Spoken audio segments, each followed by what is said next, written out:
Alright, hello everybody, it's me, Clock, and we're playing Mushroom Oasis, the Day 3 update. It's been a little bit since we played this, but I'm excited to meet our Mushroom Tiefling man again. Maybe now he'll finally be a little bit more yandere. Ugh. I blinked groggily awake to the gentle sounds of a crackling fire. The itchy texture of worn bed sheets. The weight of a heavy knit blanket. This is continuing off of the neutral ending of day 2, where he carried you home, quotation marks.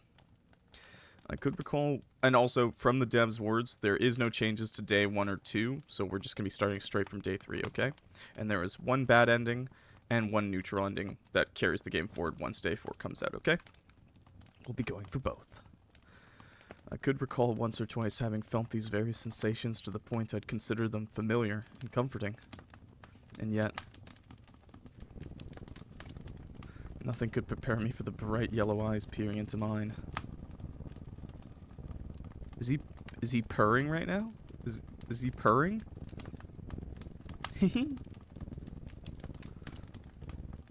Oh. We just smashed into his face. Okay. Oh, never mind. My knuckles hit him square in the face as Michael yelped, nose scrunching as the taller man stumbled backwards into a stool. Oh, we just fucking punched him in the face. Never mind. I'm a badass. He landed on his rear with the grace of a clumsy toddler on the floor. I sat up in a panic and immediately grimaced, landing back on the bed with an unceremonious flop. It hit me in one fell swoop how my whole body was aching. Bro, what did you do to me while I was asleep? Every single one of my limbs felt like they'd gone through a ringer, came out the other side all crinkled and wrong. I groaned aloud, leaning my head back on the pillow. Michael shifted back onto his feet, rubbing his nose. Clock. His voice was an awkward croak before he cleared his throat. I'm glad you're awake. How are you feeling? Terrible. He visibly flinched. I'm sorry to hear that. He stepped closer to the bed, leaning over warily in case my hand dramatically whips out again in self-defense. I like the blush is blue. With my hand settled on my lap, he deemed it safe enough to sit beside me. What happened, Michael? You don't remember? I shook my head, wincing a bit as my head pounded. Not at all. Yeah, I don't. It's been too long, and I just skipped through to day 3, so here we are. Michael hesitated. You, tripped and hit your head.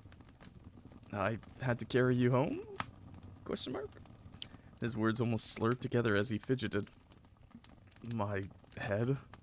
I slowly lifted my hand to feel for bumps or bruises, but he hastily snatched my wrist. Don't worry about that. Here, have this.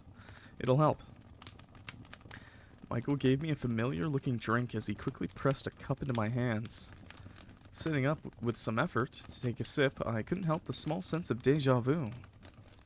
The amount of times I woke up in his bed dazed and disoriented is almost uncomfortable now. Raised his eyebrow. A little sus, Michael. At least the drink was helping, just like he promised. Oh, it's helping. It's helping keep you here.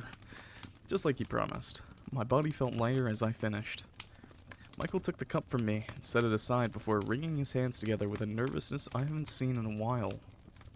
So, I'm sorry this happened. I didn't mean for you to get hurt. Yeah, we were definitely dancing with the mushrooms, for sure. I sighed and waved aside his worry with an embarrassed grumble. Wouldn't be the first time I tripped, if you could believe it. It's not your fault. He gave a soft chuckle, but it sounded guilty. I suppose you're right. It's just... His face looked like he had a million thoughts running through his head. I promised, didn't I? Don't you dare fucking guilt trip me. Don't you dare, you son of a bitch, Michael. You gaslighting me right now? I said I was gonna look out for you. I said I was gonna keep you safe. Instead, I made you hurt. His voice cracked. I'm so sorry, Clock. The sudden change in demeanor was startling to say the least. You couldn't have predicted it was gonna happen. And I'm fine. See? Oh, Firefly. I guess you're right. His expression carried a lingering doubt, but he quickly masked it with a small smile, his eyes dim. In that case, you'll be staying? The way he said it almost sounded like a decision that's already been made. Or a plea. What do you mean? His eyes darted aside. You agreed to let me find Max, remember? Did I say that? Yeah. So, you'll be staying a while longer, right? He didn't even let me get a word in. In fact, a feeling of uncertainty washed over me, as if we've had this conversation before. I don't think I should. Besides, what's the rush? It's already late, and you're in no condition to travel anyway. I blinked before glancing out the window. How many times have you hit me over the head tonight, Michael? How many times has this situation happened that you've... Excuse me, did you just hit me in the head 10 times in a row, just hoping I would change my answer every time? Let's get a save in quick. I blinked before glancing out the window. Pitch black darkness greeted me as I realized he was right. Yet another uncanny feeling spread through my chest, shivers crawling down my spine. I don't know why, but something about this whole situation felt wrong. Yeah, he's not in bed with me. I feel like I'm forgetting something else. Michael had a nervous look on his face. Maybe you hit your head harder than you thought. His words didn't sound confident. How long was I out? A couple of hours, I think. You, really took a hit. It was that bad? My brows creased as I tried to recall today's events. But I don't remember tripping. There was a river. I remember you. And then... Your memory must be fuzzy, and for good reason. After all, it's been a rough few days. My stomach rumbled suddenly, echoing in the quiet room. There was a heavy silence right after. Michael was polite enough to hide his chuckle under a palm as I flushed. He seemed relieved.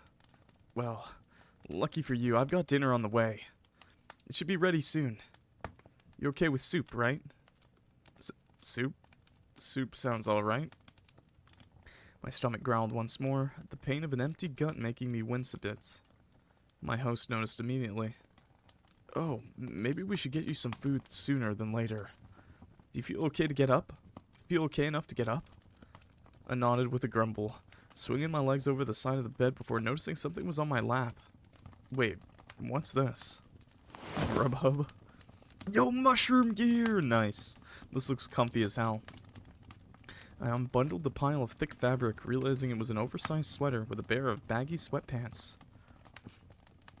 A mushroom pattern? That's oddly cute.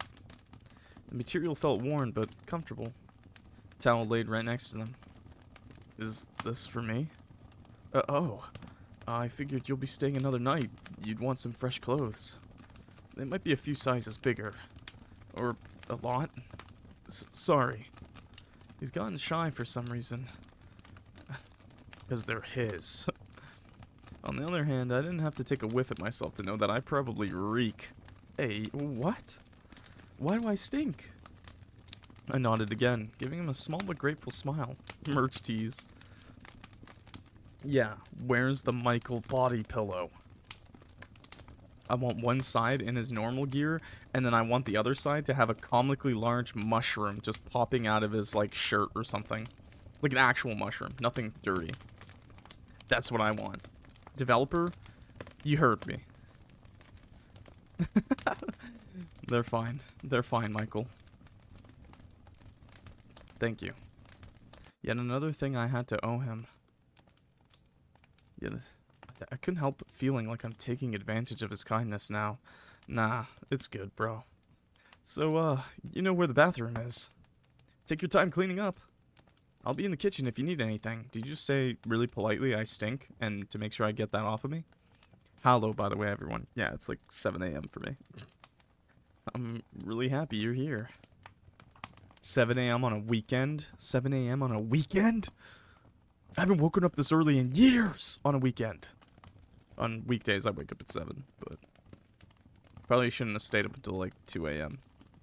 and then woken up at 5 a.m. Based. He stood there for a good few seconds, fidgeting with his hands as if he wanted to say more before finally heading to the kitchen. Watched his back retreat before hoisting myself up and heading to the bathroom. Oh yeah, it did. Ghost is still at work. Well, I hope you're all having a good day, or night, or morning, whatever situation you're in. And good luck at work, Ghost. Now that I was alone, I had a moment to gather my thoughts.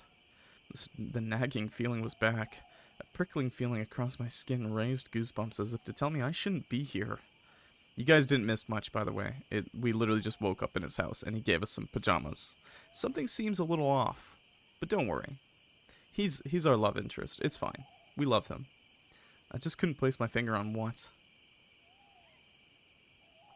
Okay, I should be careful. I was probably just being paranoid. Do I go for the good ending or the bad ending? Let's go for the bad ending first, okay? Let's go for the bad ending. I should be careful. Yeah, well, I should be careful. I just couldn't shake the feeling that Michael was hiding something. He'd been a gracious host so far, but that didn't make him the most trustworthy either. There's definitely something I'm missing. My mind was wandering even as I undressed and stepped under the shower. Ooh, the icy chill of the water did nothing to distract me from my nerves. If anything, it elevated it. You just hopped in a shower and then turned on the water? You're fucking nuts! I was a shivering mess by the time I was done cleaning myself with whatever soap he had lying around. Hey, yo, we used his bar. Once I dried myself, I inspected his clothes inside and out to see if there's anything off with them. They smelled like wet grass and burnt wood. Considering his lifestyle, it made sense for his clothes to have that sort of scent stuck to them, I supposed. Putting them on, it just reminded me how big and tall Michael was, compared to me at least. Okay, alright, I'm average height. Okay, before you guys get any ideas, I'm average height for a Canadian. I'm 5'11", okay? I fidgeted and fiddled with the sleeves and waistband until I could somewhat move comfortably. I get it, I'm not tall, I'm not above 6 foot, okay, I'm not that short either.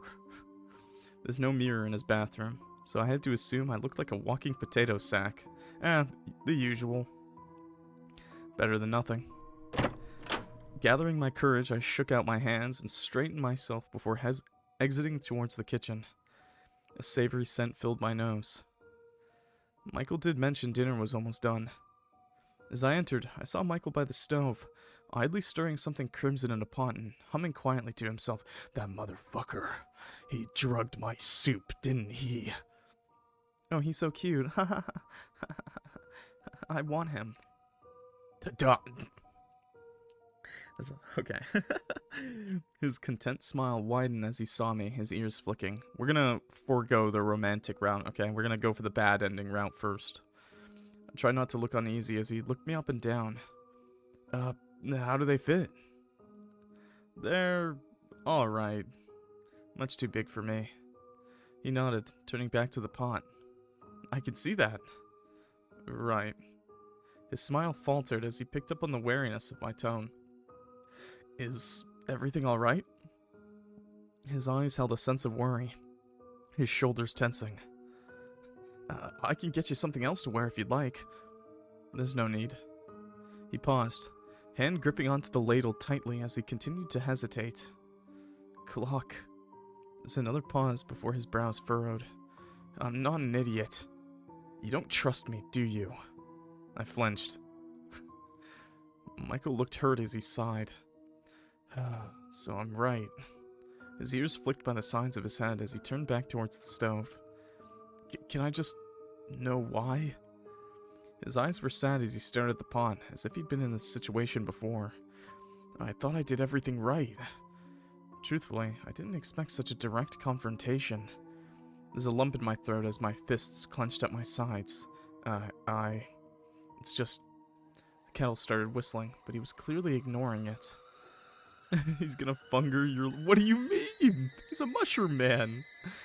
I swallowed down my growing anxiety and decided to be up front.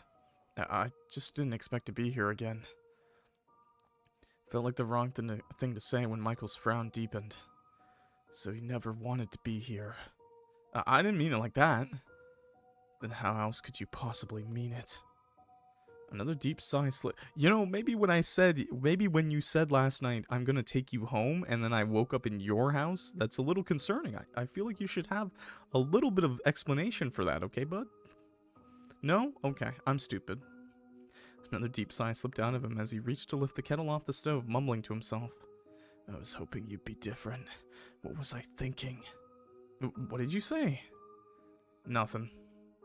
Michael, His forlorn expression made my words feel thick on my tongue, forcing me to reluctantly swallow them back down.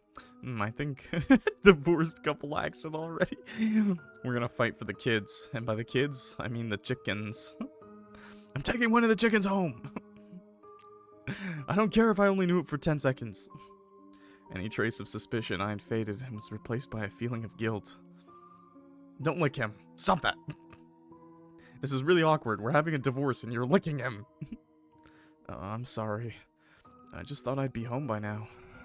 I know. I'm sorry too. He lifted his gaze towards me, eyes full of regret. Excuse me, radio. But is it really so bad, Clock? I know being lost in the woods with a man you don't know can be... It's not over till I say it's over. He farted and you got spored. What the... Scary. But I promise you, you're safe. The last thing I'd ever want you to be is scared. He trailed off. So just trust me, okay? Can you do that? Please. I swallowed and gave him a nod. My gut still roiled with suspicion, every fiber of my being wary of him to a certain extent. He seemed satisfied, though, eager to move on past the tension. Thank you. His mouth quivered at the edges, all 4 of his eyes squinting with the slightest bit of hope. 4 eyes. Please, let it be different for once. Excuse me, how many men are you out here kidnapping? Michael? What's up with that? Why don't you take a seat, Firefly? I'll be right with you. He was already turning his back towards me to start preparing the tea. I slowly approached him. Hey, let me help this time. Oh, that face. Oh, that face? You've been drugging my tea. Eat this mushroom. Eat it. I love that the cursor's a little mushroom, by the way. It's so cute. Michael startled, surprised to see me beside him. Oh, sure. Could you get some bowls ready? We're having tomato soup. Oh, do you want some grilled cheese with yours, or would you prefer garlic bread? Oh, okay, never mind. I don't care how creepy you are sometimes. Both. Both? Garlic cheese? Garlic grilled cheese? Anybody? Anybody? Anybody do that? I do that sometimes. I grill it in garlic in garlic butter. It's really fucking good, by the way. But you know what? With the tomato soup, I'm a big fan of grilled cheese, okay? I love garlic bread, don't get me wrong, but with tomato soup, you can't go wrong with the classic combo. Got it. Got it. Ooh. Okay, chat. You know how everyone says use mayonnaise instead of butter? Don't do that. Okay? Use that good old full-fat garlic butter, okay? Or better yet, make the garlic butter yourself. Change it, make it more garlicky if you'd like, okay? Use that. Use 2 different types of cheeses, okay? You want to use that good old... I like American, just because American cheese makes it really gooey. It has the best melting properties. And then, personally, I like Havarti. A good white, creamy Havarti. Melts down really nice. Keeps that good stretch, so you get that perfect Instagram shot when you cut it in half and pull it apart. But those flavors good. Those flavors are so good together, man. They're so good. I brushed past him, feeling his tail linger by my ankle as I grabbed the bowls and spoons from the bottom shelf. He started preparing the sides, the smell of toasting bread filling the kitchen, mingling with the soups. I took over preparing the tea. Finally, I ladled the soup from the pot into a larger bowl, just as Michael finished flipping the last piece. Oh, and they're cute little... Oh, he cut the crusts off? Actually, on grilled cheese, I like the crusts. We settled in for a nice hot dinner. Oh, he's got the basil? Fresh basil's so good. Regardless of how I felt about tomato soup, Michael's turned out rich and creamy with an amazing balance of sour and sweet. Oh, not the can. Oh, actual homemade tomato soup. Oh. Dipping in the bite-sized grilled cheese sandwich has made it taste like pure savory comfort. Crisp and gooey. Even if I've never had it as a kid, it still made me feel nostalgic somehow. Really? Still a feeling of stilted awkwardness, but the food helped to ease us both into a warmer, lighthearted conversation. I didn't realize how hungry I was until I refilled my bowl, Michael watching me with his chin propped in his hand. His own bowl sat empty. Apparently he'd already had his fill. Is tomato soup your favorite? He added his special spore. Oh yeah? Thanks, Haruko. No! His question was innocent, though his eyes were observing me carefully as I shrugged. I think I'd love anything you cook. He stilled, taking a second to process what I said. Oh, well, thank you. No, thank you. Usually I get takeout or microwave dinners. Ugh. Nothing beats home-cooked food. What's a microwave? I snickered and tried to explain it the best I can. A metal box that heats up food? That sounds like, what's the word in those fantasy books? Magic? Yeah, it pretty much is. Am I using that word right? I mean, yeah, it really is magic. I laughed lightly. Sometimes science is just like that. We talked about other kitchen appliances off the top of my head, slowly branching out to other human inventions. He seemed even more interested. I never understood how, technology. Technology worked. I pulled out my phone and let him fiddle with it, though with the battery dead, there's not much I could show. He was clearly disappointed. It's about as useful as a brick. For now. There's an alphabet on that sucker, I bet, unless it's a touchscreen. Otherwise, I'd have a whole network of information in my hands. His eyes lit up. Like a library? And you can access it at any time as long as the Bat Eerie is alive? And as long as I have an internet connection. Right. Internet. I didn't know you could do that. I just see people staring at them all the time. It seemed boring. Usually you stare at them when you're bored. I looked at my phone again, a look of wonder on his face. Having a whole library in your hands. Everyone must be really smart then. I'm sorry to inform you. Well, not everyone uses it like a library. More like a messaging hub? Or a source of content consumption? That's what we were looking for. His ear flicked as he stared at me with a blank smile. Consumption? You can eat it? Yeah, he has no clue what I'm talking about. How do I explain to him the very concept of Web 2.0? Cleared my throat, deciding that I simply won't. Maybe I can show you what I mean someday. His eyes brightened, seeming to like that idea a lot. You mean that? I can have some? Yes, you can eat some of my internet. Yeah. I think it's about time you start getting a little more modern around here. No offense. Imagine what you could do with a generator. Ooh, actually, before I forget, let's get rid of that. Sorry. Imagine what you could do with a generator. I mean, probably still not much with the internet, considering he'd have to get a tower out here. he'd have to get a little... I don't know if he'd be able to get internet. Satellite, I guess. Get that Starlink out here. His smile widened just a tad, though there's still a cluelessness to his face.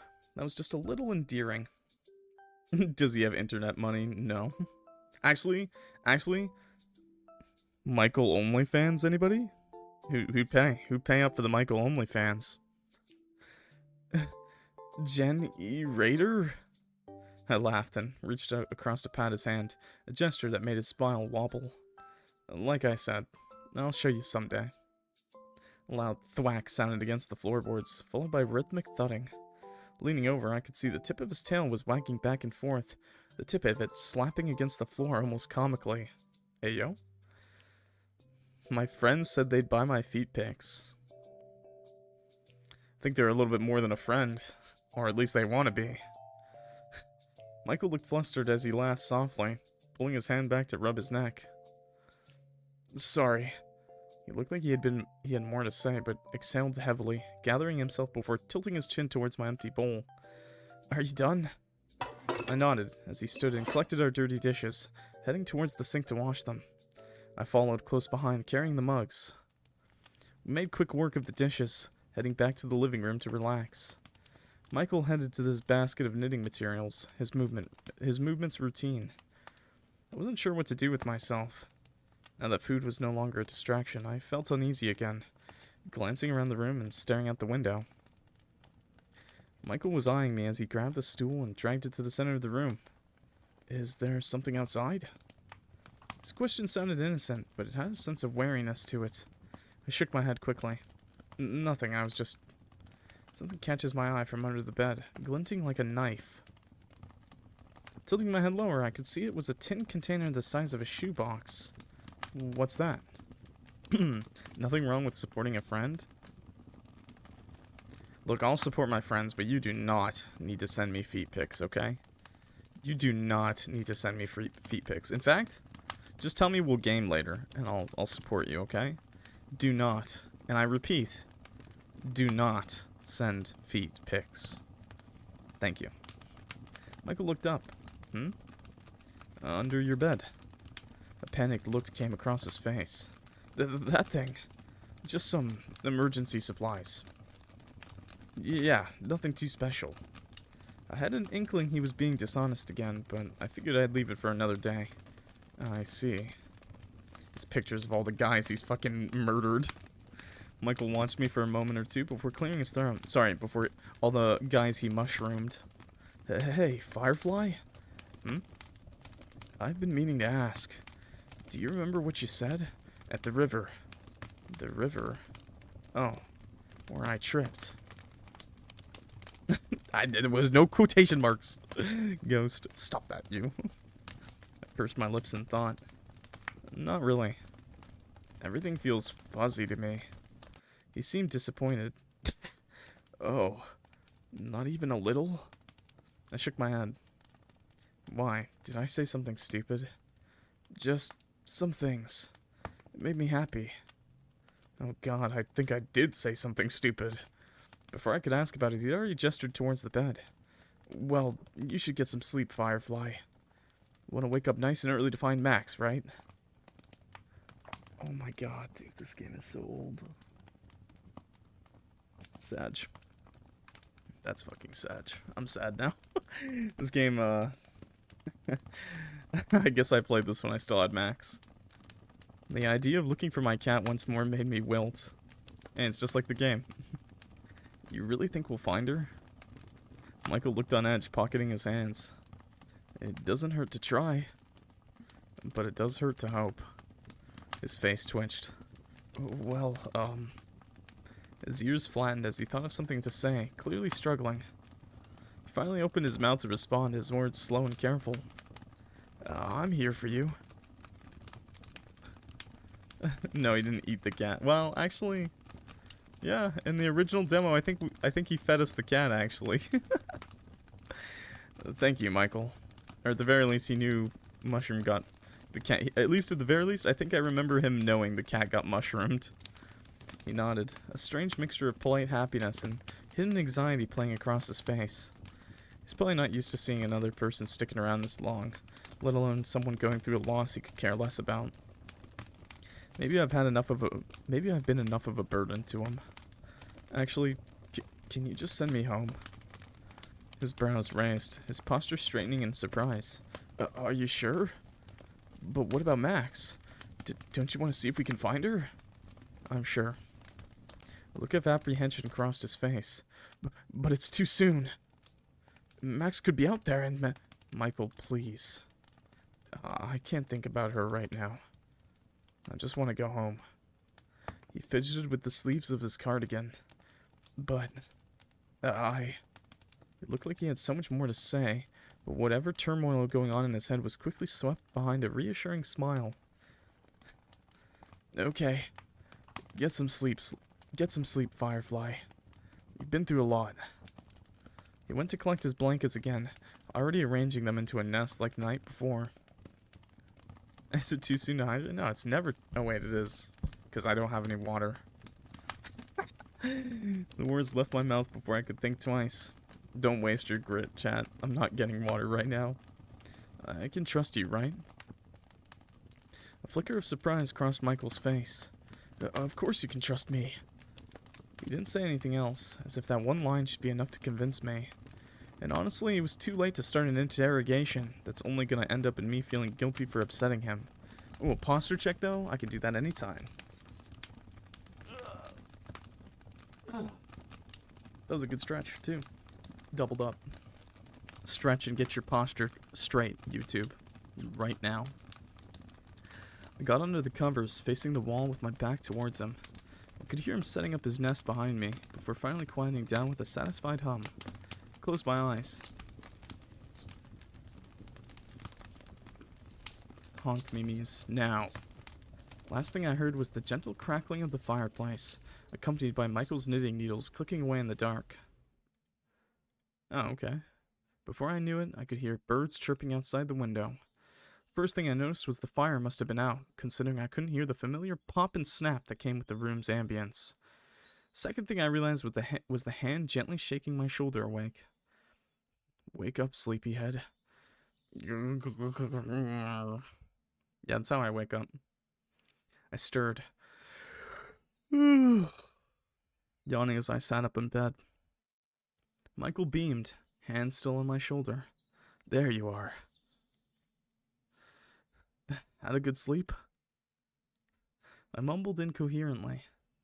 His smile widened into a grin as I blinked myself out of my woozy state. If I didn't know any better, he seemed to enjoy waking me up in the morning just to see my disgruntled expressions. Breakfast is ready. Wash up and meet me in the kitchen, all right? Give me a second. He took that as my assent, humming his response. Suddenly his hand reached up to ruffle my hair, messing up my bedhead further. You can't just make this face, bro. I'm not a little boy, okay? I'm a man. Hey. He merely laughed at my indignant squawk before reminding me once more to get up, his steps already thudding towards the kitchen. What if you're bald? He just pats you on the head, shines your egg. Recovering after a moment, I stared at the wall and pondered my situation for a second as I made my way to the bathroom. Started slapping your bald head. That's a good boy. This was the third day since I've left my house. I'm missing work, missing my cat, and missing my sense of direction. I gotta get back to my life. Today. Quietly reminding myself of my goal, I padded to the bathroom, freshened up, and joined him in the kitchen. Michael was already seated, cutting into some pancakes. His smile was bright as I entered the kitchen, his tail flicking closer to my seat as I sat down. I love pancakes. Actually, I prefer French toast, but fruit pancakes, any pancakes with actual, like, fruit toppings, delicious. And maple syrup. Always maple syrup. Don't lick the bald head, ghost. But always lick a homie. A similar stack of mouth-watering pancakes was placed across him, waiting for me to dig in. Though I couldn't bring myself to muster up an appetite with so many thoughts filling up my head.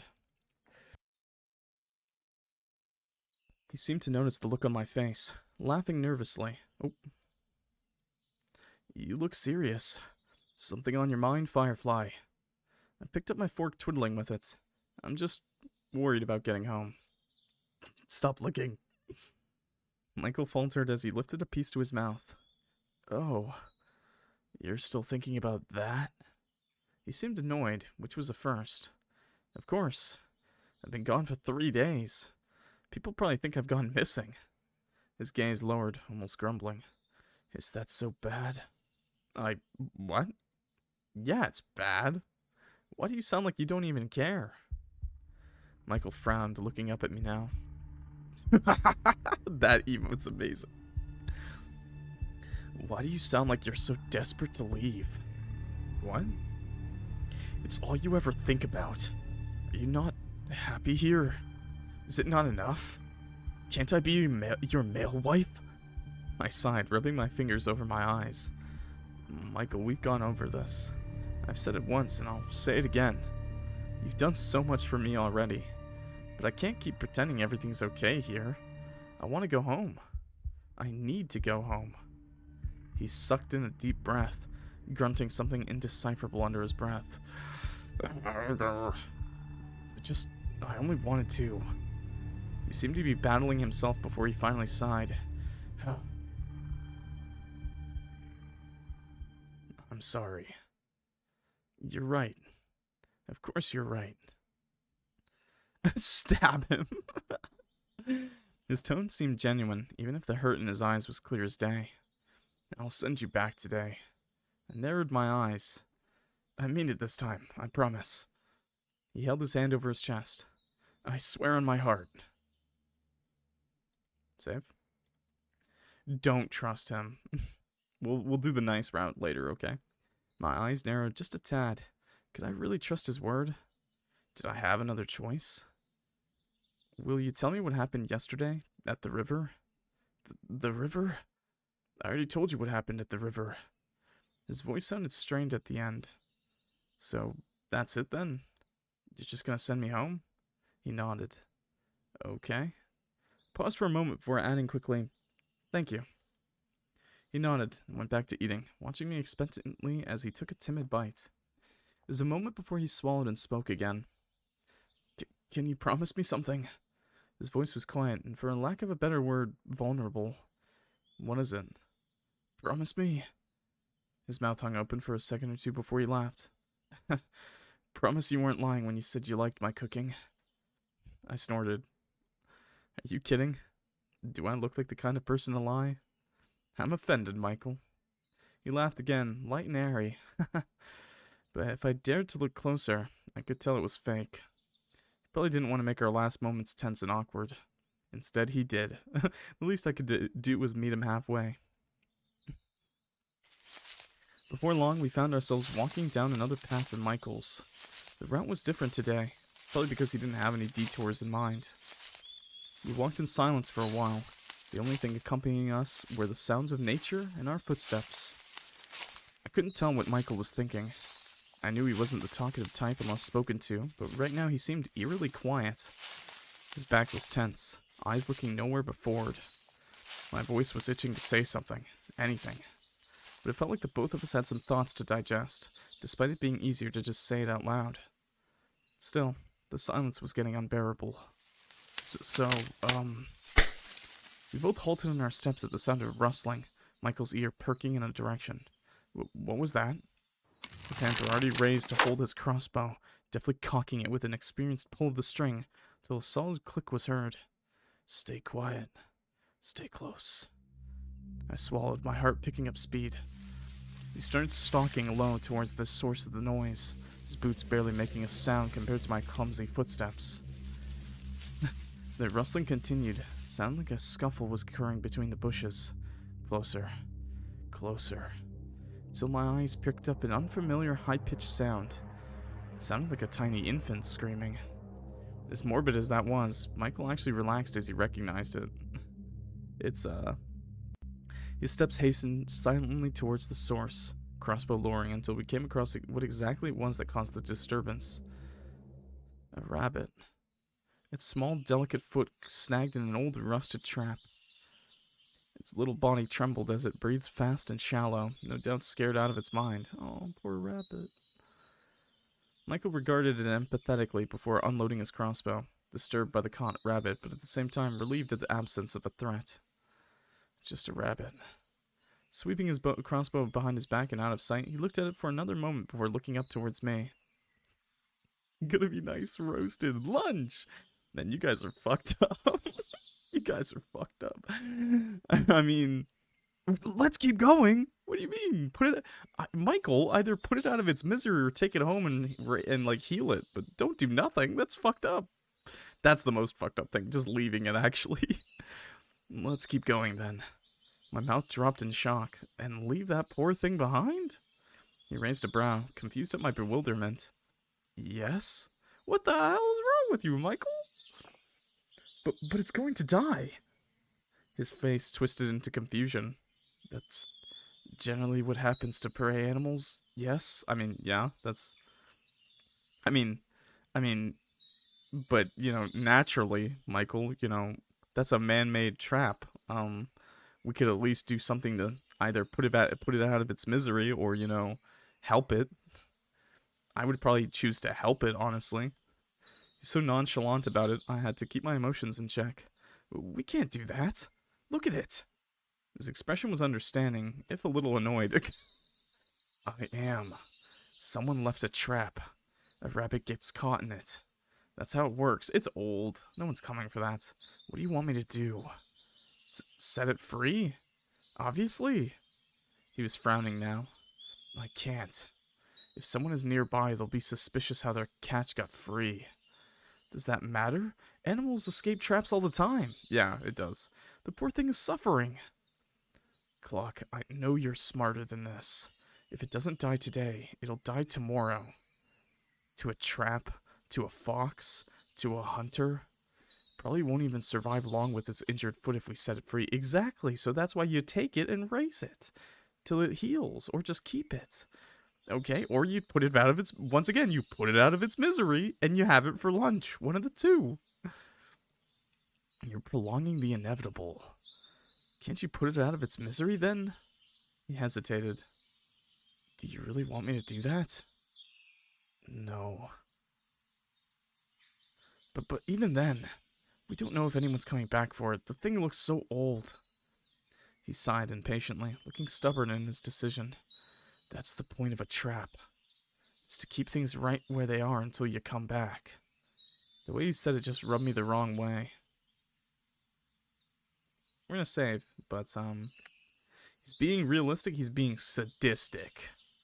What kind of cold-hearted person says that? You could hardly believe how needlessly callous he was being. For someone so sweet with his hands, he was so indifferent about the poor rabbit shaking at our feet. And that's like most people, you know? Like, most people have pets, but they couldn't have ever imagined, like, killing their own pets, you know? Or they don't care. It's one of the two. But they'll still eat meat, so... Looked down at it once more, my heart breaking as it started to squeak. Michael. I guess I'll save again, but, please? My heart was torn as the rabbit helplessly kicked its feet, its cries weakening. For a moment, I imagined Max being caught in a trap just like this one, left to starve and die when someone could have been there to help her. No. We can't leave it like this. Please, Michael. His harsh gaze started to soften at my plea. Does it matter that much to you, Firefly? I nodded quickly without hesitation. The rabbit can thug it out. True. Ah, shit. Here we go again. Please. It'll be the last time I'll ever ask for anything. He paused for another moment before shaking his head with a defeated sigh. Somehow, I doubt it's the last time. There was a smile in his voice, though. But all right. I'll do it for you. Stand back. I have to pry it open. My gratitude was clear on my face as he pulled out a deadly-looking hunting knife from his pocket, kneeling down next to the rabbit. The terrified creature started to writhe all over again at the sight of a looming threat, Michael grunting as he held it down firmly with one hand. It started to fall still under his hold, relaxing completely with its foot hanging limp. Huh. He sure had a way with animals. I backed away to give him space, not wanting to distract him. As he was working to free the rabbit, I looked around to take in my surroundings. The trees felt somewhat familiar, a flash of a memory playing in my mind. Casting one last glance towards Michael's spot, I wandered a bit further away, making sure to stay within earshot. It took a few steps before I came across a familiar sight. Oh! It was the circle of mushrooms from the other day. You can see the fucking tail, dude. I recalled that Max was definitely here. I hesitated at the edge of it, a sourceless sense of fear suddenly coursing through me as I stared at it. Had it grown bigger? The longer I stood there, the more the fear dissipated, my limbs tingling pleasantly and urging me forward. Before I realized it, my foot was already lifting to approach it. Closer. Closer. Do not hop in the fairy circle. Staring at it, a fuzzy haze creeped over my mind. My face was warm. I found myself smiling at the oddly comforting familiarity, like recalling a fond memory, like greeting an old friend. And I knelt down to inspect the growth, reaching out to brush my hand on one of the mushroom caps. Ooh. When someone yanked my wrist back. What? Don't. Huh? Don't touch those. I looked up to see Michael looming over me, sharp gaze and irises shaped like thin silvers. Just gonna save this, because I think that's gonna be the thumbnail. Irises shaped like thin slivers. You have a terrible habit of wandering off, don't you? I gulped. I just... how is the rabbit? Is it safe? His eyes narrowed as I flailed to change the subject. It's free, like you asked. Don't touch those. Michael squeezed my wrist before letting go. I rubbed my wrist. It didn't hurt, but his grip had intent. Why? What's wrong with them? Nothing. Just don't touch them. You could just say they're poisonous. I don't know why you would hide that. You could just be like, they're very poisonous. Like, they're poisonous to the touch. Instead, he's like, says nothing. I just thought it looked pretty. That's all. Did you, though? I shook my head, feeling disorientated as my mind flickered between thoughts rapidly like a broken radio station. Did you just Markiplier snap in front of me to get my attention? You just jingle, jangle, jingle the keys in front of me? Jingle, jangle, jingle, jangle. Michael snapped his fingers from my attention. Look at me, Firefly. His voice was snippy and irritated. I blinked rapidly to ground myself, scratching my head as I tried to gather my thoughts.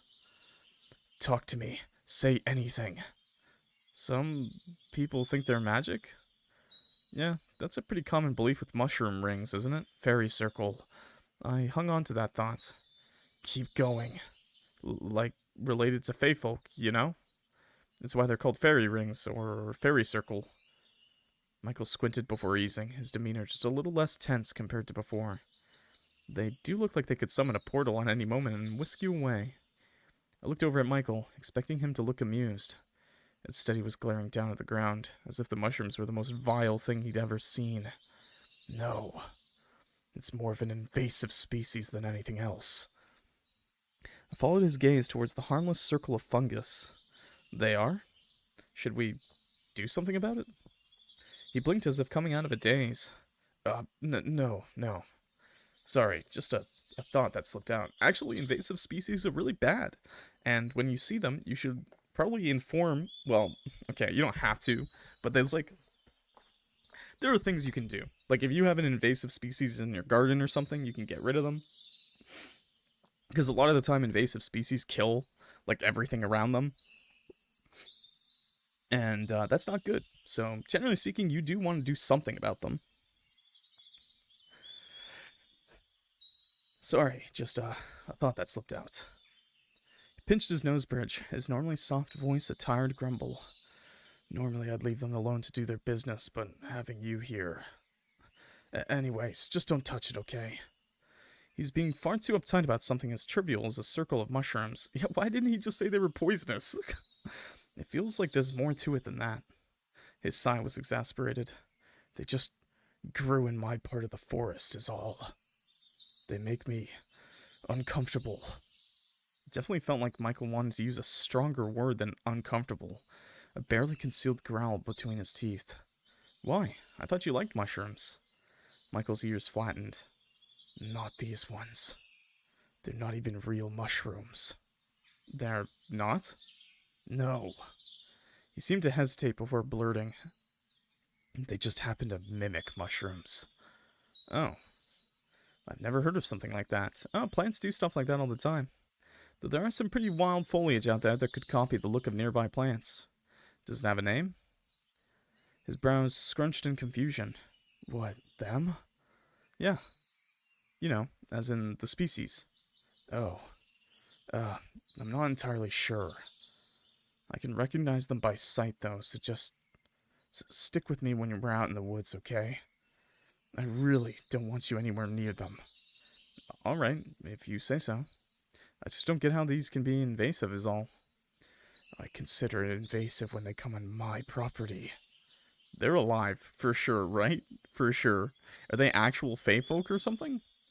Is he really getting this angry over cute mushrooms? Yes. I'm gonna be honest with you. You're acting really weird about it, Michael. He was getting more agitated the longer we stood there, hands clenching into tight fists. Clock, I know I ask a lot from you, but please, let's just leave them alone, okay? Why? There's something... Look, can we just... I flinched, backing away from him as his voice rang through the trees. A silence passed between us before he took a deep breath. I'm sorry. Please, can we just step away from here? He held out his hand. His fingers were trembling. Well, I think this is where we go for the bad ending, chat. Call him out or decline? Let's call him out, yeah. No. Enough is enough. You keep dodging my questions. You keep deciding things on your own. You won't even tell me what the hell is wrong with these stupid mushrooms. Are you ever going to tell me the truth? Or am I stuck in this loop of doubting every single word you say? His hand dropped like an anchor. You don't trust me? How can I? What happened yesterday, Michael? I stared up at him, my glare sending him into a panic. Do you really want to know? My eyes narrowed. He flinched. I made you sick. Sick? He swallowed, taking a deep breath. I'm able to suggest things. Make people listen. I can make you forget fear. Mess with the thoughts inside your head. What are you talking about? Clock, I hope you don't hate me for this. I cried out as the pressure started pushing against my eyes. A painful, aching pressure filled my head, my hands flying to clutch at my ears. What? My head felt tight and full to bursting, crushed under a weight I couldn't comprehend. It was like I'd painfully grown a second skull and none of my thoughts fit in my own brain, pushing outwards. I think he just spored us, yeah. Relax. It won't hurt if you relax. Michael. I inhaled sharply, feeling the unbearable droning headache growing into a painful spike. Were my ears bleeding or am I imagining it? Usually I have to be subtle, otherwise your psyche will try to fight back. Like it is right now. Stop it! The feeling faded instantly. It was only then I realized I was crying, my cheeks wet with tears and nose stuffed with snot. Why did you do that? I was trying to help you understand. But trying to kill me? No, that wouldn't have killed you. I made sure of it. Made sure of it? You can kill people with that? What does that even mean? I didn't know what to do. That was all I've ever known. You tricked me? You hurt me. And you dare ask me to trust you? I'd never hurt you like that. Ever. You just did. I can promise you weren't hurt. It was all in your head. I balked at the audacity. And you think that makes it okay? He froze, expression growing pained. No, it doesn't. Oh, those are pretty mean. Those are really mean options. Oh my lord.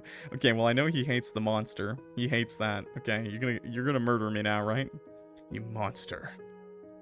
His eyes widened with hurt. No, Clock. Don't say that. Not after everything you said. I was lying. Oh god. Oh no. Oh no. This is so mean. I can't help but be mean, I guess. I was lying. You don't mean that. You don't mean that. I hate you. This hurts me more than it hurts you. I had to see the bad ending, chat. This is why it's better to end on the good ending. No. No, please. Don't look at me like that. You're different. I know you are. We can start over, I promise. I promise we can be friends. Friends? Are you serious? Forget it. Friends don't hurt each other playing twisted mind games. No, please. Please, forgive me. Please, let me have this. Please, forgive me. His breathing grew erratic, grasping for air. Please. I can't lose you like this. I can't. I take a step back from him, the movement causing his entire body to tense up. Suddenly lunged for me, grabbing my shoulders tight. Somehow I was ready for it, shoving him back and slapping him across the face. Hey, yo, dude, getting a little spicy. Yeah, slap that bitch. He stood there in shock, tears spilling over his cheeks from the force. You really do hate me. Oh, that hurts so much, Clock. I'm sorry.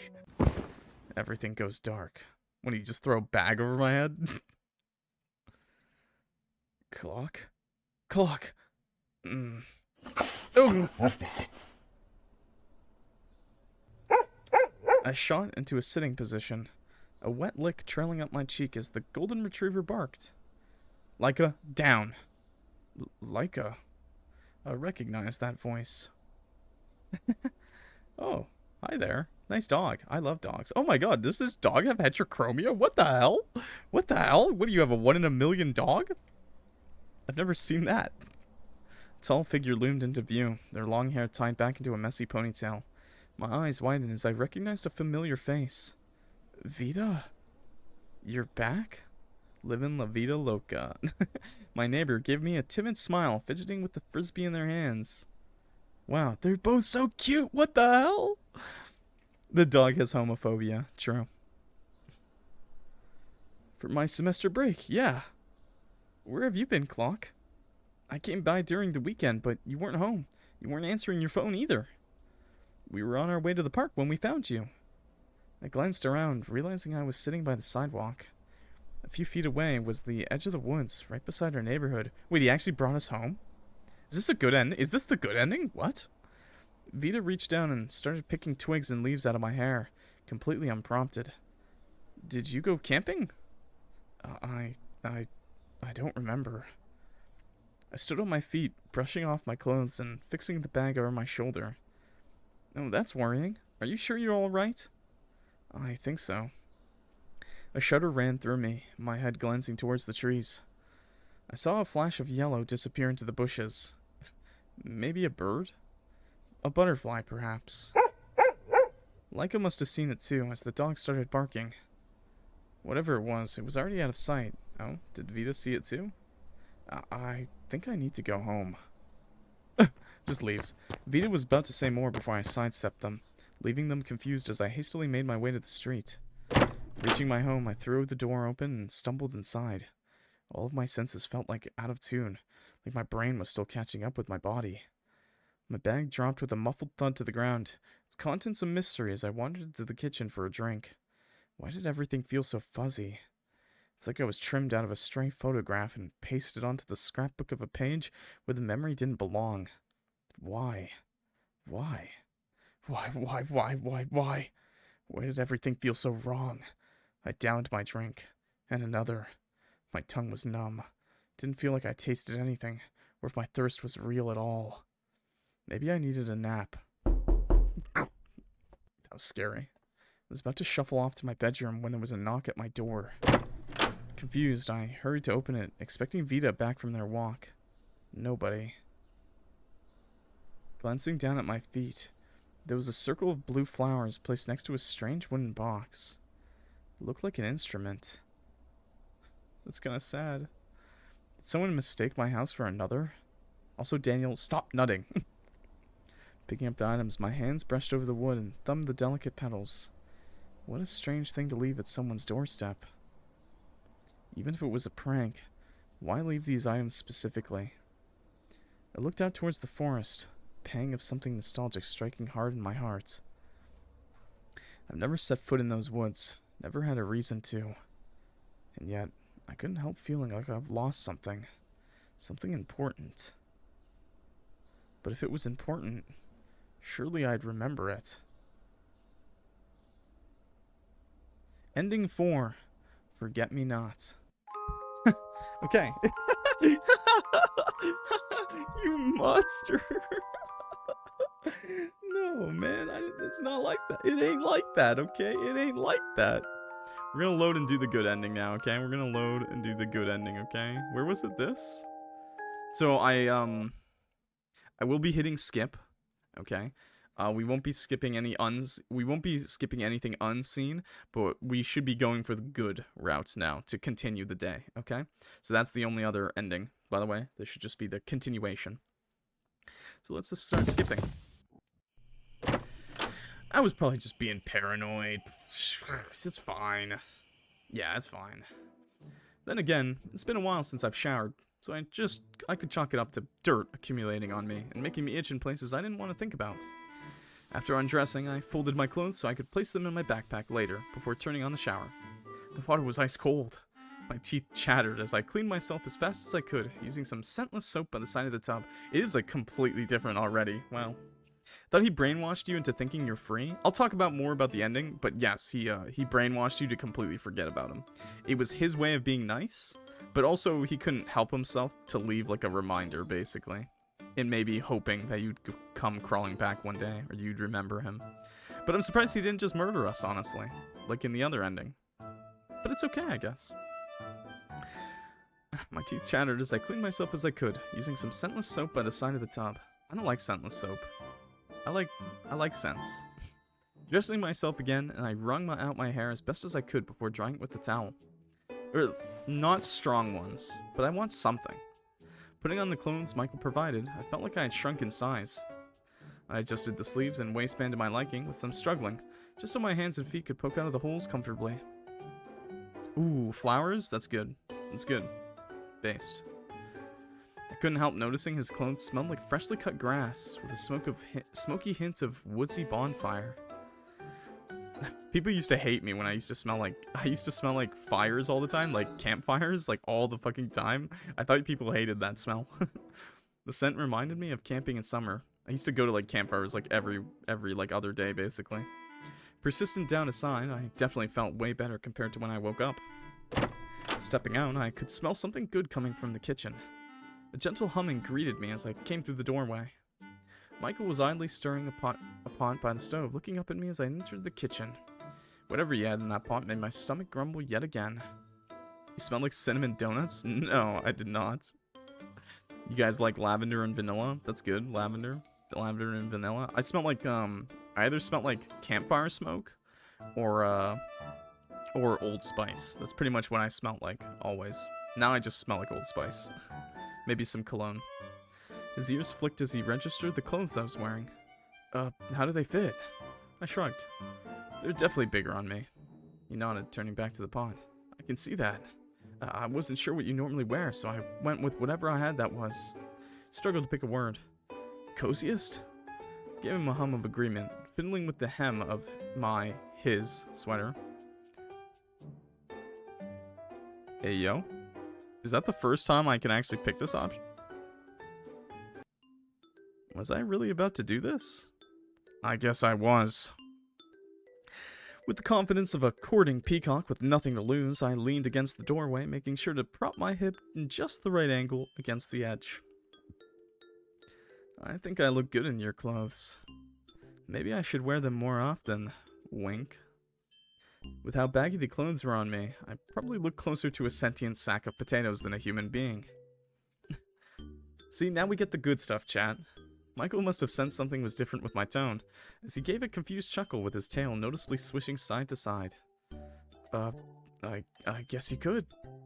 Though I'm pretty sure most of them won't fit right. I'm down for it. Undeterred, I continued on. I could help find something more comfortable. I send the smoothest wink I can muster. That was perfect. Wink. Nailed it. Seemed to consider my offer. I thought I found the right outfit, but you can look through the closet for something you like now that you're awake. Do you have something in your eye? Failure. No! We're failures, chat. No riz. I straightened subtly. I'm just trying something, I guess. Trying what? Never mind. What's cooking, good looking? Against all odds, his cheeks actually began to color. His hands stirring the pot, faltering for a brief second. Honestly, chat. Honestly, I don't really understand flirting until like someone says it straight up. Like, It's just like surprises me. Yeah, but obviously that worked. It's a compliment straight up to his face. I'm terrible at understanding those two. I didn't understand, it was in high school. Apparently girls would flirt with me, and I just had no fucking clue. I'd just be like, "Hi, I'm Clock. Nice to meet ya." Against all odds, his cheeks actually began to color, his hands stirring the pot, faltering for a brief second. What? Wait, this might actually work.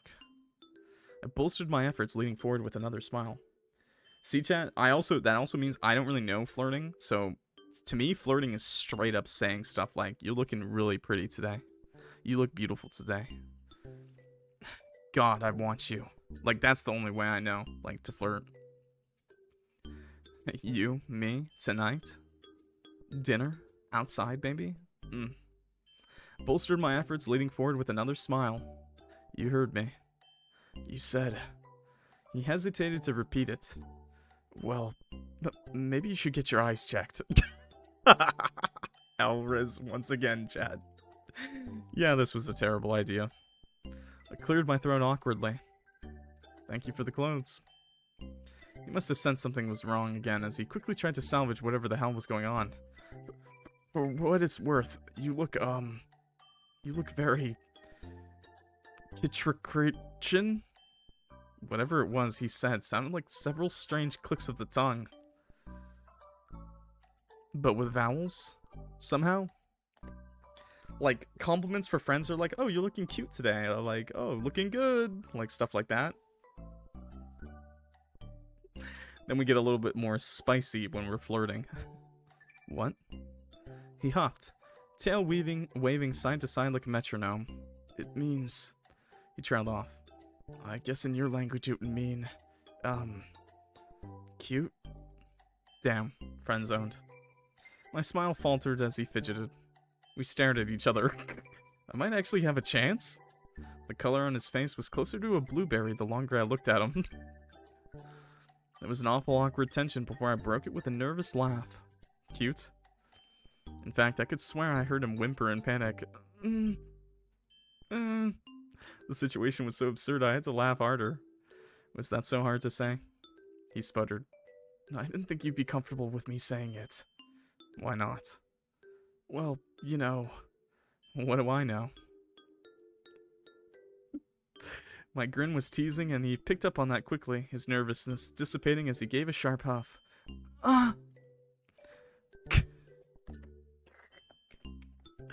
I know that wasn't a huff, by the way. That was a chat redeem. His hand stirred the pot faster. So I called you cute.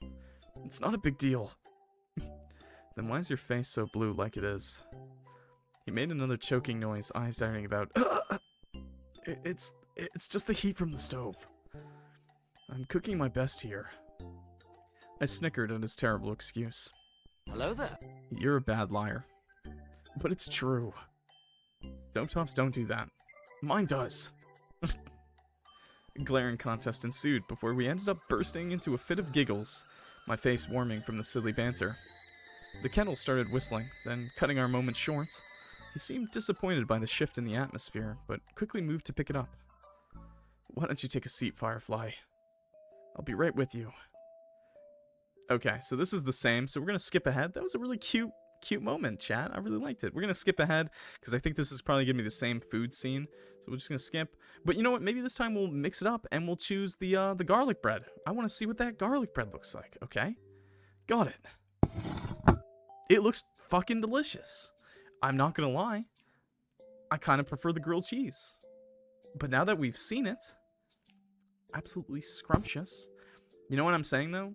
You know what that grilled cheese needs? A little bit, or that garlic bread, it needs a little bit of cheese, if I'm being honest. Grilled cheese, please. Okay, now we skip that. Now we skip. Gonna have the grilled cheese, okay? I looked over at Michael as he pulled out the stool from the corner of the room towards the front of the fireplace. Like I said, we're skipping till it's different, okay? His ear flicked in my direction before he returned my glance. Do you knit?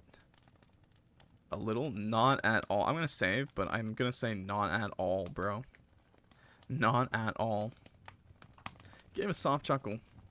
Maybe you'll like it if you tried. I used to, My sister used to do crocheting, and she tried teaching it to me. The only thing I ever made crocheting was a beanie. And a not-so-good beanie at that. Can I see what you're working on?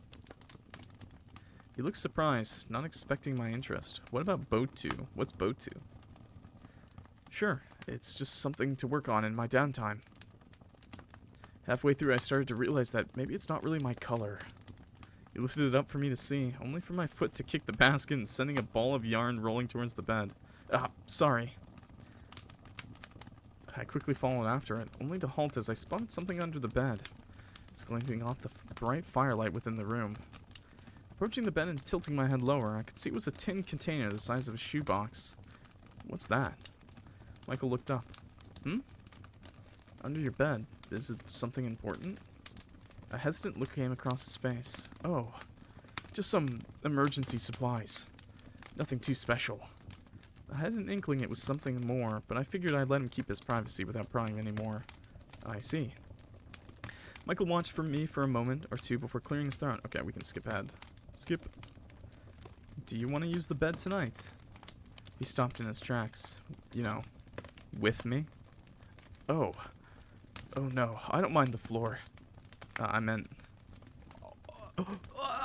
Okay, I was just saying that. Okay, Clock, you're really forward today, huh? Down bad. I meant we'd be sharing the bed. Hearing it out loud just made me want to slap myself across the face. Michael blinked at me before laughing lightly. My bed's too small for two people, don't you think? I don't think I'd be comfortable for either of us. He eyed the bed frame before looking back at me. I'll be alright. Damn. Nah, the Riz did not work, chat. Riz. L. With that, he crouched on the floor and started setting up his bed, his tail swaying languidly. He's so clueless, chat. He's me, for real, for real.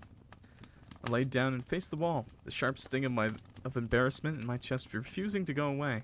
Why did I ask that? Because we horned. That was so stupid. Maybe I needed a sense of comfort. Maybe I just needed him. Whatever it was, at least he took it at face value. I wasn't sure what he'd do even if he said yes. I groaned internally and shut my eyes, willing myself to go to sleep.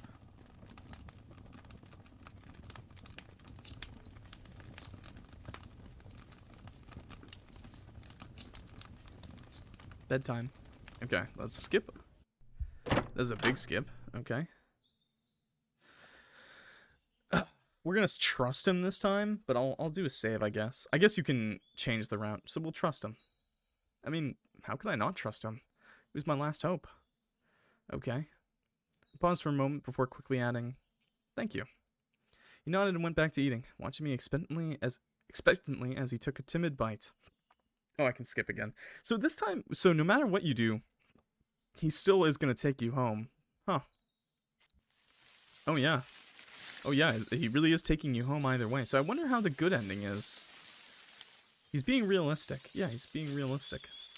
In a way, his logic made sense, but still. I could hardly believe how needlessly callous he was being. For someone so sweet with his hens, he was so... Okay, this is the same? Oh, I guess you're right. Yo, thank you for the raid, Lara Jane. Thank you, much appreciated. Hope you guys are having a good stream. Hi, Raiders. Yeah, I hope you guys are having a good stream. We're playing Mushroom Oasis, Day 3 update. It's a visual novel about a certain mushroom tiefling guy. Thank you. I'm Clock, by the way, if I didn't say that. I'm a little steampunk catboy Clock, okay? Hope you all... Yeah, I am. I'm doing great. I hope you guys had a good stream. I guess you're right. Okay. Follow me. Who was I to say what was right and wrong? Maybe he had a point. It's just one small rabbit in the grand scheme of things. We should just let it be. Yeah, we just kind of let a rabbit... I like mushrooms and tieflings. We just kind of just walked away from a rabbit we found in a trap. Oh no. We played Far Cry 5. Oh, cool. That's a good game. Unfortunately, this game is not nearly as action-packed, so I completely understand if you guys want to head out, because we're playing a visual novel. But I do appreciate the raid, and I play lots of visual novels dating sims, RPG Maker games, and horror games mostly on my channel. So if you're interested in those things, stick around. It's a chaser from high adrenaline. We should just let it be. Michael led us back to where we came. The struggling, squeaking noises of the rabbit eventually drowned out by the sounds of the forest around us. Left alone to its fate. Guilt spread through my chest like an icky mold, but I quickly stifled it. It's just nature. Let it be. Let it be. Michael took the lead, his footing sure and confident. He must have noticed my unsteady gait beside him, as he subtly veered towards a clearer path I could easily follow. Come home from action to the male wife mushroom guy. True. He's a very nice man. He is. Trust me, chat. Trust me. He'll cook you up tomato soup and a grilled cheese like it's nothing, okay? And then he'll brainwash you to stay with him forever, because he's kind of a yandere. You know, don't worry about the brainwashing. Just stay with him anyways. It'll be fine.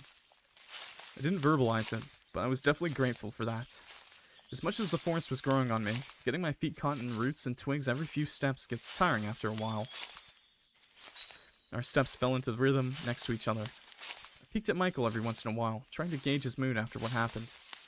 Even after spending so much time with him, he was so difficult to read. How could someone both wear their heart on their sleeve, yet keep it stitched tight, never letting anyone come too close? I knew he had secrets he wanted to keep close to his chest, but I wished he'd just open it to me a little. The silence that hung in the air was making my skin prickle. What's your favorite animal? I was so caught up in my thoughts I didn't even realize I blurted the first thing that came to mind. Michael regarded me, curiously, ear flicking. My favorite animal? He pursed his lips in thought before his ears perked. Jellyfish. Based. I did a double take. It was one thing for him to have an answer so readily, but the choice was something else. Have you ever even seen a jellyfish, though? The only issue is that I can barely cook. You can't cook? Everybody should cook. Everybody can cook. Books. What? A jelly? Why jellyfish? I thought it'd be, I don't know, a bird or something? He shrugged. They're pretty to look at least from pictures I've seen. Plus, I kind of relate to them. He said that without zero hesitation. How exactly do you relate to jellyfish? No thoughts, head empty. His expression faltered, as if deciding on the right way he could explain his answer. Let's just say I have something in common. With a jellyfish. No thoughts, head empty. For sure, for real, chat. Well, one jellyfish. In what way? That they're pretty to look at? A strangled noise slipped past his throat. Hey, jellyfish are the mushrooms of the sea. In no way whatsoever, but they kind of look like mushrooms. You know, if you turn your head, close one eye, keep turning your other head, squint with the other, and then eventually close that second eye, and then they look like mushrooms. A strangled noise slipped past his throat. No! You wouldn't get it. Try me. No. I groaned like a dying whale in exasperation. Shoulders slumped like I had a back problem. That's close enough. He's not gonna elaborate anymore, is he? He probably spotted the vein growing on my forehead as he snickered. Relax, Firefly. You're gonna faint on the spot if you think any harder. Yeah, well, it'd be your fault. His smile dropped for a second before his cheeky grin returned. Touch. Did you mean to say touche? Touch? Touch what? You know, touch. I stared at him, his happy grin shifting into a confused frown. You know, touch. When, it's like saying you're right. You mean touche. He smiled innocently. Yeah. This man will be the death of me. He laughed at my screwed up grimace, waving a hand hastily. What about you? What's your favorite animal? Cats. Your chickens. Both of these answers are pretty good. I'm gonna have to be honest. It's cats. It's not, you know, I got nothing against his chickens, okay? He snorted, a fond smile on his lips. You know what? I don't even know why I bothered asking. Of course it's cats. Meow. What's that supposed to mean? gave me a look. You know what I mean. Yeah, I know what you mean. He pretty much giggled in response. We continued with idle chatter after that. Gotta love cats. Yeah, true. I didn't even know how much time had passed as the trees slowly thinned out, the sounds of nature muffling as the canopy started to grow scarce. Suddenly, I heard the soft yet familiar rumble of a car in the distance. I almost didn't pick up on it, fully immersed in whatever Michael was rambling about. Something about the life cycle of a topsy-turvy door knee, or whatever it was he called it. Oh, had we really walked that far already? I left Michael's side and rushed forward. He made a sound of surprise, but followed suit. I neared the edge of the forest just as another car drove past. Wait, he still brought us home either way? I recognized my street instantly. Breaking into a light jog, I almost missed Michael calling for my name as I run down the road. There! My house was visible from where I stood by the street. I was breathing heavily by the time Michael approached my side, the man barely making a sound as I took in the sight. No, I missed this. I turned to thank Michael, only to startle when a bundled stranger took his place. I can still notice the green skin, buddy. It's okay, Michael. Sorry. People about. I couldn't see anyone around, but I guess he was right to be safe. I guess this was his version of a disguise. If I were to pass him on the street, I don't think I would have bothered to look twice. I mean, I'd want to say thank you to your face, but I'll settle for this, I guess. His chuckle was muffled under the scarf. He pulled it down so he could speak properly. Did I scare you? I got distracted. Michael's eyes squinted from where I could see them. And I wonder how you don't get lost every 20 steps. Hey. He laughed at my offended tone. You better not go back in there, got it? I'm not always going to be around to find you. Who says I need you around to find me? Almost instantly, his eyes hardened under his sunglasses. I'm serious. Don't go wandering in these woods again. Or I might have to start taking drastic measures just to make sure you stay put right where you are. He blends well with all the hipsters, true. I sputtered indignantly. I'll wander where I please. Sure. He looked over my shoulder towards my house. So that's where you live, huh? Looks cozy. I wasn't sure if he was being genuine, considering he lived in the wooden back ends of the middle of nowhere. Suddenly, I perked up with a thought. Do you want to come by? His eyes darted towards me, shock evident on his face. Me? To your home? I nodded. He froze completely. Hey, Michael. My bed is big enough for the two of us. Froze completely. For a second, I thought he stopped breathing.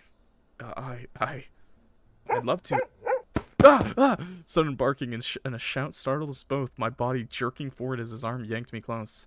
I heard a soft rustle as his sunglasses fell to the grass from the sudden motion, his hastily worn beanie shaken off his head. Oh no. Looking up, it was just my neighbor calling out to their dog. Oh. Looks like Vita's back from college. I paused, feeling his grip tighten. I looked down at his hand on my shoulder before glancing up at him. Michael? He snapped back to the present, his hand releasing me quickly. Man, your disguise is not working very well if it falls off with one sudden shake. It's okay, just say you're a cosplayer. Sorry.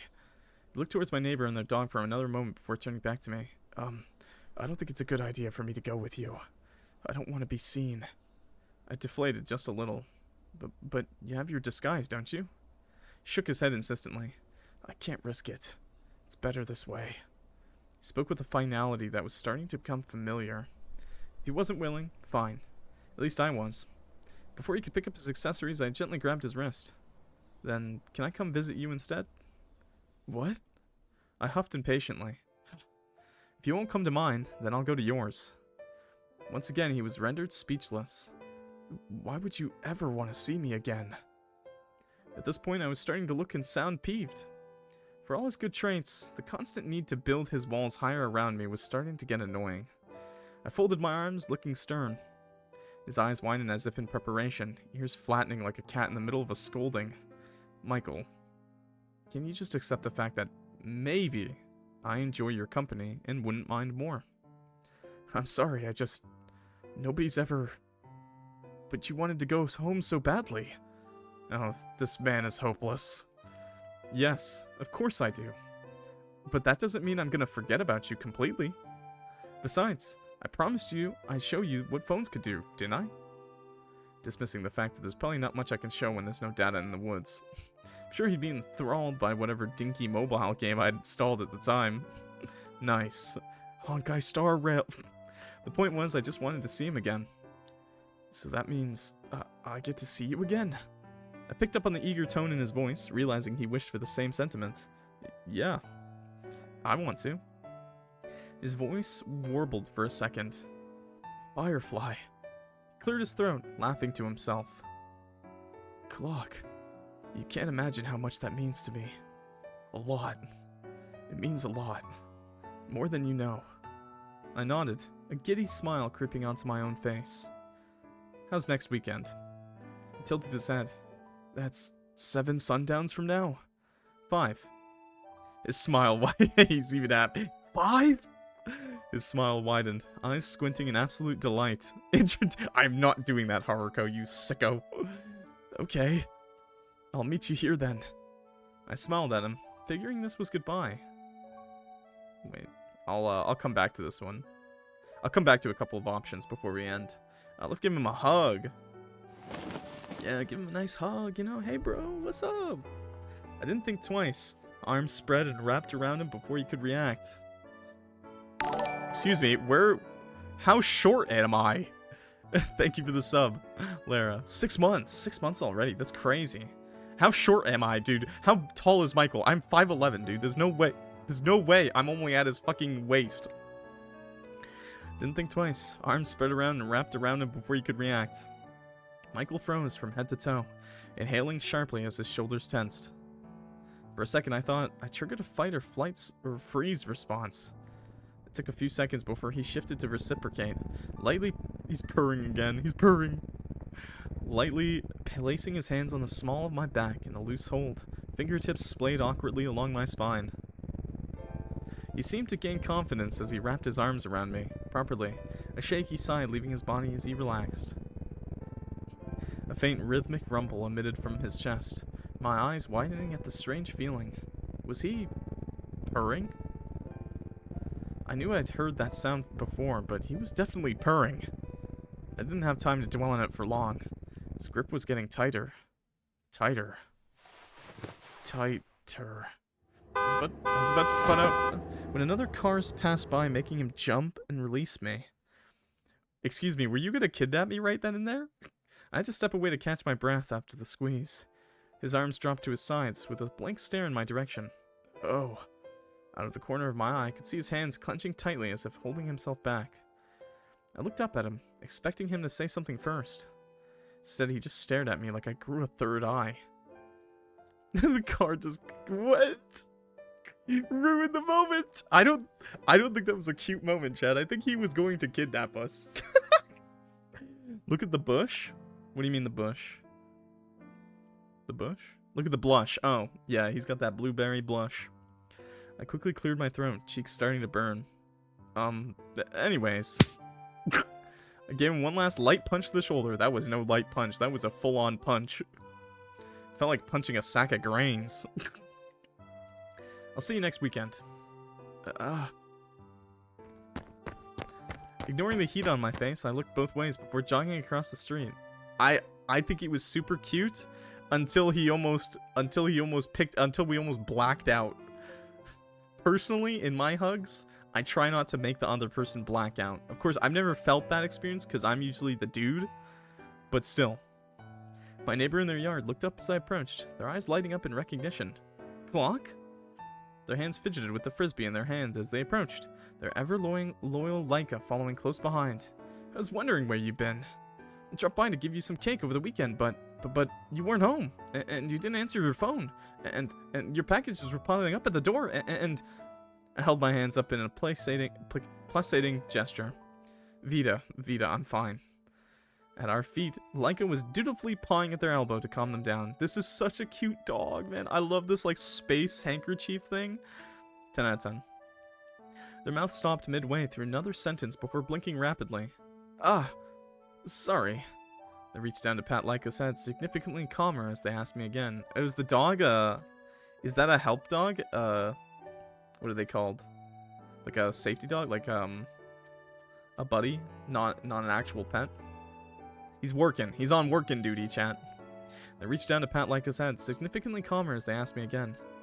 Service dog. There we go. That's the word. Thank you. Working dog. Look, in Canada, we call them working dogs, too, okay? That was a perfectly fine thing to say. Where were you? Where have you been? I was, visiting a friend. For a digital detox. Yeah, he's homophobic, yeah. Off the grid and all that. They blinked slowly, nodding. Oh, that sounds exciting? By the tone of their voice, they didn't mean that at all. Sometimes it's nice to have a getaway. Oh, what about Max? Did you manage to find her? My mood instantly dropped. No. That's why I went away in the first place, you could say. Took a few seconds for V to understand what I meant. Oh, I'm sorry. It's fine. They straightened a flash of empathy on their face before they smiled. Well, Laika and I are around for the semester break if you need anything. We should do a movie night. Oh, Pog! Maybe that'll lift your spirits. I found this really good one. I think you'd like. I did some research and I feel like it's right up your alley, whore. Laika and I could take a quick drive to the store. Just let us know when you're up for it. I could get your favorite snacks and stuff. Laika gave a happy bark at the familiar word. Yo, am I gonna be two-timing Michael in the future? A fond smile quirked at my lips. Thank you, Vita. I'll bring the orange soda. Orange soda! Their expression lit up happily. Take care. I bid them both goodbye to walk up my driveway. Once I got to my door, I had an urge to turn around one last time. I was surprised to see Michael still standing by the forest's edge, shadowed by the trees. Michael, you're a bit of a stalker, bud. Little creepy. But cute, yeah, that's still cute, okay. Our eyes made contact.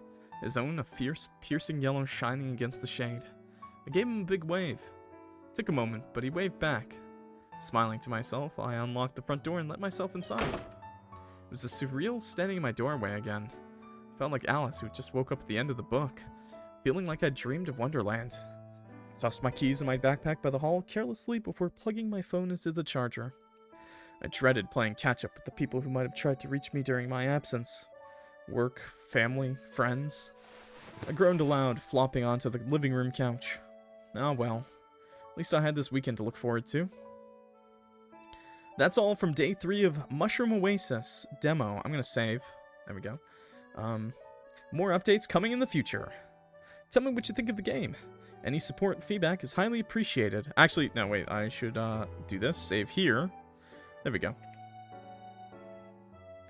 Tell me what you think of the game. Any support, feedback is highly appreciated. Thank you for playing. Heart. That was so cute. I'm going to implode. I'm gonna go back and just see, like, a couple of the options. Like this one. Like, just thank him. You're welcome, Firefly. We'll talk a little bit after, okay? You're welcome, Firefly. His voice was filled with a warm, soft reverence. I didn't think much of it before, but now I was really curious. Why do you call me that? Oh, okay. Actual lore? See, it was worth it to come back. Huh? Firefly, you've been calling me that since we met. Why? Oh. He fidgeted with the strap of his satchel as if embarrassed. I guess you just reminded me of one. Are you saying I'm the light in the dark for you? I'm the one light in the darkness for you? You could say I'm the light of your life? I snorted, folding my arms in mock offense. You're comparing me to a fly now? Beetle, actually. Still a bug. He sighed, rolling his eyes. I'm not done. Right. Sorry. Go on. He rubbed the tips of his fingers on the strap again, slowly speaking. When I first found you, I thought our time together would be short. Something that might fade as quickly as it appeared. And if I wasn't careful, you could slip away so easily. Fireflies are so delicate after all. But then, you stayed. And not just stayed, you lit up everything around me. Something I didn't even realize I needed. Your light was warm, soft, mesmerizing. Safe.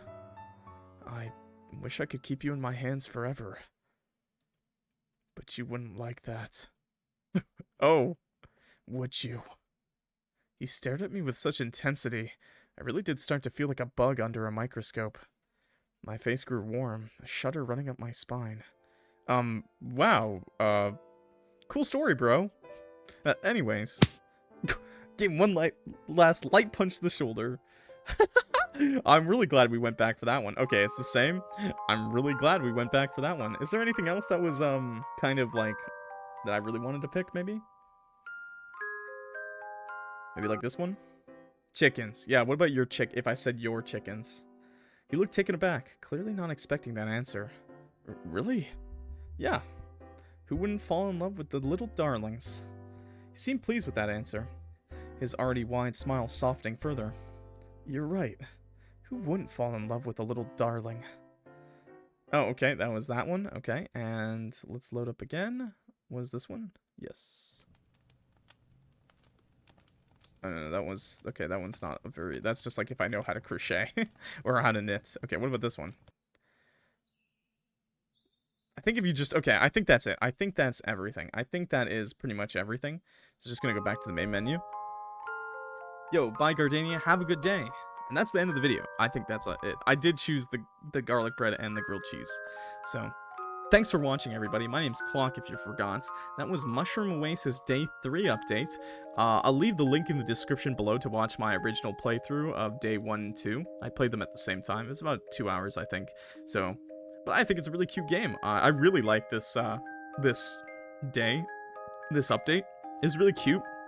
A lot cuter. Obviously, there wasn't as many bad ends.